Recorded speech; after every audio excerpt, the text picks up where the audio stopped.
Hi guys.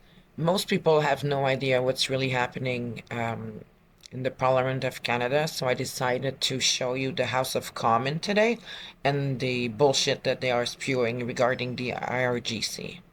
Mr. Speaker, the minister knows there are 700 IRGC agents in this country, and those are just the ones we know about. The minister knows that dissidents are being threatened. He knows that activist businesses are being shot out, and he knows that intimidation is happening under his watch. And yet, after 3.5 years, the Liberals have deported exactly one of those terrorists. So will the minister commit to returning to this House within 1 week with a plan to expel more than just one regime activist? Minister.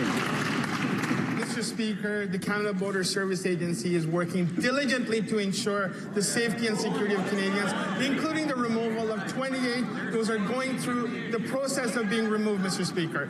Canada has identified the IRGC as a listed terrorist entity under Canadian law. We have listed Iran as a state sponsor of terrorism. We will continue to ensure the security of Canadians by removing those who are inadmissible, Mr. Speaker.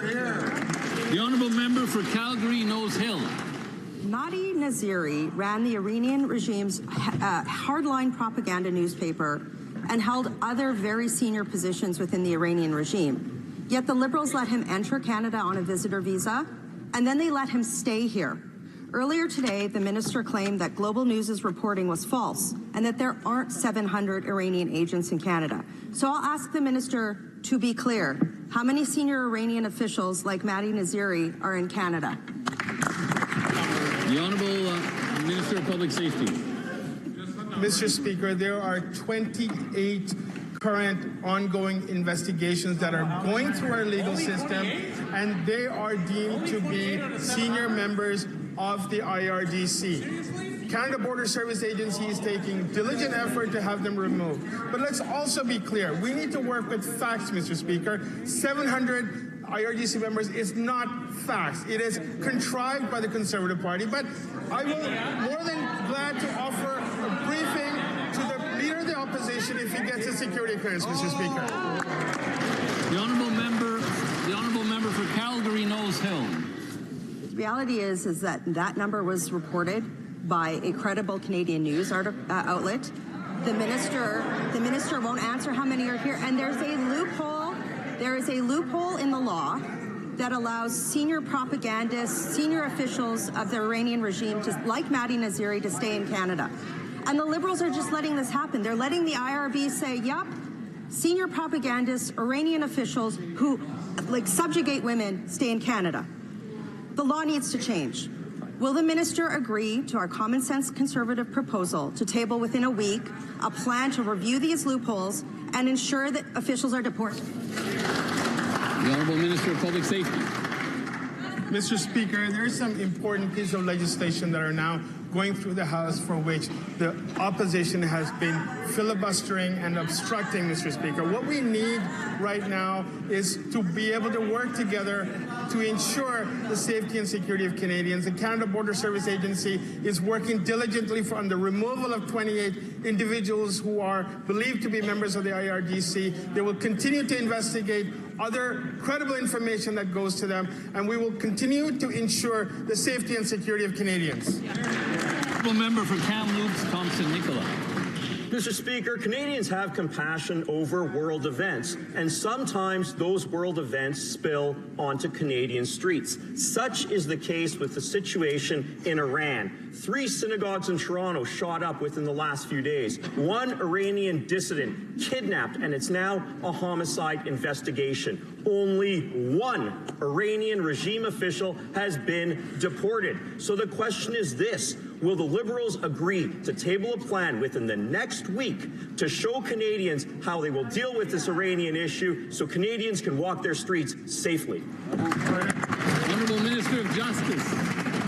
Mr. Speaker, my honourable colleague raised a number of issues in his question. One is the reality that many communities are facing when it comes to violence committed against their community of faith. We are all aghast at the horrors of the shooting that's taken place against synagogues in Canada over the last number of weeks. But it's important that we take action to actually provide solace to the communities who are facing such serious public safety threats. This includes funding to help protect the institutions where people practice their faith and pray, but it also includes legislative efforts that will more severely punish hate crimes in this country, including hate crimes committed against communities of faith. Members of this House have an opportunity to support the Combating Hate Act to help provide such protection to communities. I hope we can count on theirs.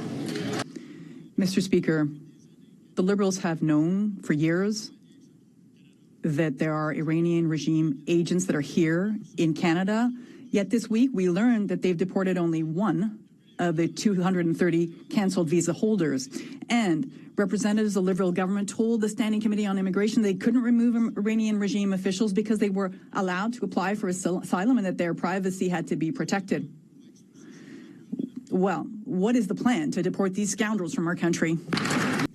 Mr. Speaker, the Minister of Public Safety just expressed exactly what is being done to remove these individuals who are suspected of these actions. I would urge the colleague to support our Bill C9, which is before the House in our election platform. If I'm not mistaken, also in theirs, we committed to protecting communities of faith, temples, synagogues, mosques in Canada. Legislation is before this House. Will the member opposite and his colleagues vote in favor of this very electoral commitment they have?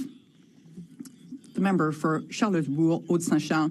What we've heard from the Minister of Public Safety is very little compared to what he actually needs to get done. But today, we submitted some clear plans to the government. We're asking for the government to urgently enforce deportation orders against Iranian regime agents, assess the level of terrorist threat in Canada that hasn't been changed since 2014, stop approving any asylum applications without a face-to-face interview.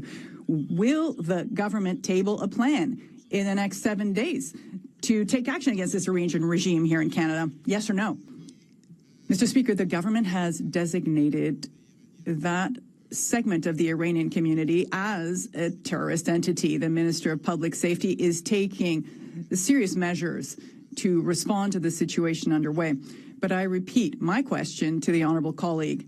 He committed, like I did, like all of us, to protecting communities of faith in Canada, community centres, Jewish businesses and Muslim businesses, the temples, synagogues. Mr. Speaker, will the member and his colleagues answer yes, say yes to these communities? I know it was a little bit long, but I believe that it was necessary. The problem with terrorism in Canada has been a discussion at the government level for years, but nobody seems to be able to do anything about it. So now we're at 700 known IRGC members, only one deportation, and supposedly 28 investigations that are on the way. They keep bringing up Pierre Poilievre's security clearance.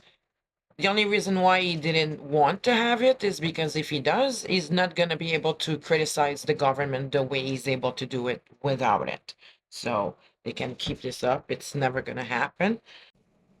What they keep calling the bill against hate crime is actually Bill C9. It's not just that. It's going to prevent free speech the way it is right now. And basically the only thing they keep mentioning is everything that's not Canadian. They want to protect the mosques, they want to protect temples, etc., but they never ever mention churches. The Liberal government is basically full of inexperienced ministers. They always repeat the same thing. They refuse to answer the simple questions, and they love reading the same regurgitated statements. It's completely ridiculous. We need to save Canada, and we need to save it now.